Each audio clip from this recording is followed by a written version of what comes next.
Maintenant, ce qu'on va pouvoir faire, c'est définir un flux de contrôle qui va me permettre de récupérer les données dans le système externe pour le mettre dans ma staging, puis dans un deuxième temps, pour les prendre de la staging, pour les mettre dans mon entrepôt de données. On a différentes tâches que je peux utiliser. Donc, si vous voyez, forcément, les tâches principales, c'est les tâches de flux de données, mais on a aussi la possibilité d'appeler des services web, de pouvoir faire des traitements SQL Analysis Services, par exemple, de régénérer les cubes. Hein, on a vu, quand on a créé ces cubes, il faut toujours les builder. Ben, ici, on peut régénérer le cube, c'est-à-dire une fois qu'on a fini d'importer toutes les données, on peut déclencher une recréation du cube automatiquement. On peut faire différents inserts, du FTP, enfin bref, plein de choses qu'on peut faire. Donc nous, on va s'intéresser simplement tâches de flux de données. Voilà. Une tâche de flux de données, en fait, qu'est-ce que c'est? C'est une tâche qui va nous permettre d'aller transformer des données, de les charger d'un endroit, transformer et de les mettre dans un deuxième endroit. Donc c'est ça qu'on va faire ici. Donc première chose qu'on va faire ici, on va faire le chargement.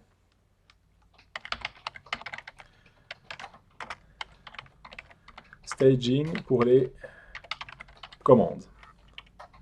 Ok? Donc ce chargement staging pour les commandes, qu'est-ce que ça va être? Ben, je vais aller lire les données dans mon système OLTP et puis simplement mettre ces données-là dans les commandes. Donc, je peux double-cliquer sur mon élément, je change d'onglet, je change Data Flow. Après, on peut forcément naviguer entre tous les onglets de Data Flow depuis le menu qui est là. Et puis ici, maintenant, je dois définir qu'est-ce qui va se passer. Donc moi, ce que je vais faire, je vais aller lire les données à partir de ma base OLTP, et puis je vais aller les écrire dans ma base staging. Je ne vais rien faire d'autre ici pour l'instant. Donc, je vais choisir dans les autres sources une source OLEDB. Et puis, je vais choisir une destination qui va être également une destination OLEDB. Voilà. Ici, je vais indiquer qu'est-ce que j'utilise comme connexion. Donc, je vais utiliser la MediaZone DWH source, puisque c'est mon système OLTP. Et puis, je vais prendre ça à partir des commandes. Je peux voir les différentes colonnes qui sont là. Et je pourrais choisir de les renommer, de les changer, etc. Donc moi, je ne vais rien faire. Donc je sélectionne simplement la source et je fais OK.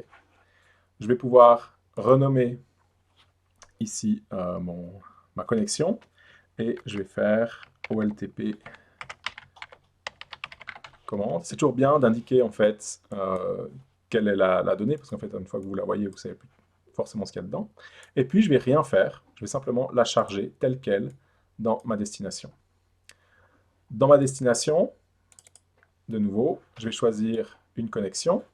Alors ici, je vais la mettre dans ma staging. Donc, je choisis MediaZone Staging. Voilà. Et puis, je vais mettre ça dans la table qui s'appelle OLTP commande. OK? Donc, avec ça, je définis ce que je voulais faire. De nouveau, je pourrais refaire le mapping, mais en l'occurrence, il est 1-1. J'ai exactement le même champ. C'est pour ça que j'ai fait ce selecting tout avant. Et je fais OK. Je peux le renommer en mettant staging commande. Voilà. Et donc, j'ai fait mon premier flux SSIS. Ce que je peux faire, je peux directement le tester. Je peux sélectionner l'élément, ou je peux partir de mon control flow, choisir chargement staging commande, et puis faire start. Alors, ça va durer un peu de temps, forcément, il doit transférer la demande au serveur, enfin, tout ce qui va avec.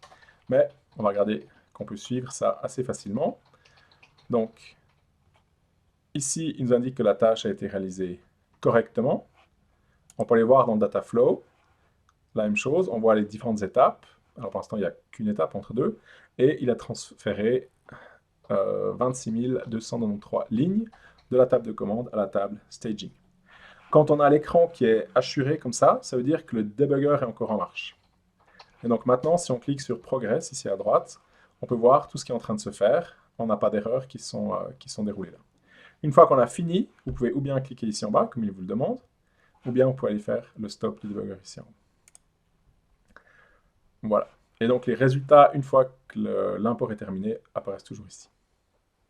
Voilà. Maintenant, ce qu'on peut faire, on peut retourner dans SSMS, pardon, et on peut aller voir ce qu'il y a dans notre table LTP commande. Je vous rappelle, avant, on l'avait vidé, cette table LTP commande. La preuve, elle est vide ici.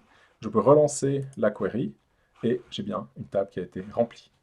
Maintenant, ce qu'on peut retourner, c'est aller voir dans notre flux ce qui se passe. Qu'est-ce qui se passe si je relance mon flux maintenant? On peut essayer, pas de problème. Je lance je lance le flux. On peut aller suivre ce qui se passe dans du flux de données. Il a chargé 26 293 lignes. Hein. Donc je peux arrêter là. Qu'est-ce qui se passe maintenant dans ma base de données? Si je fais un count dessus, qu'est-ce que vous imaginez que je vais avoir? 52 000 lignes. Donc en fait, j'ai réimporté toutes les données, mais je les ai réimportées 2 fois maintenant. Donc ce qui n'est pas exceptionnel. Hein, donc chaque fois que je vais lancer mon flux, je vais réimporter ces données une fois de plus dans ma table. Donc il faut d'abord que je puisse nettoyer ma table OLTP commande dans ma staging pour qu'elle soit vierge. Alors pour ça, j'ai la possibilité de faire une tâche d'exécution de requête SQL, ce des deuxièmes favorites. Et puis qu'est-ce que je vais faire ici? Je vais simplement faire une requête SQL pour pouvoir vider ma table.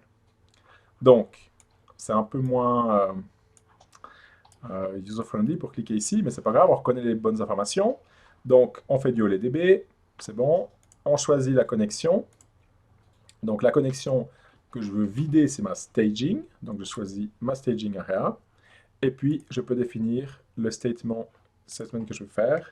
Et donc, je fais un truncate table. Et puis, je choisis ma table qui s'appelle OLTP commande. Voilà, donc ici, ce que je fais simplement, c'est que je vais vider dans la staging la table OLTP commande. Essayez pas de vider ça sur le serveur source. Bon, ça ne marcherait pas, mais non, ça ne servirait pas à grand-chose. OK, je fais OK, et je connecte ces deux éléments-là. Et j'ai un flux, en fait, maintenant, qui va d'abord exécuter le vidage, et puis après, qui va faire le chargement de la staging. Je peux mettre sur la première tâche qui est ici derrière, et je lance le flux en entier. Première étape réalisée, deuxième étape réalisée. Mon dataflow a réimporté mes 26 293 lignes.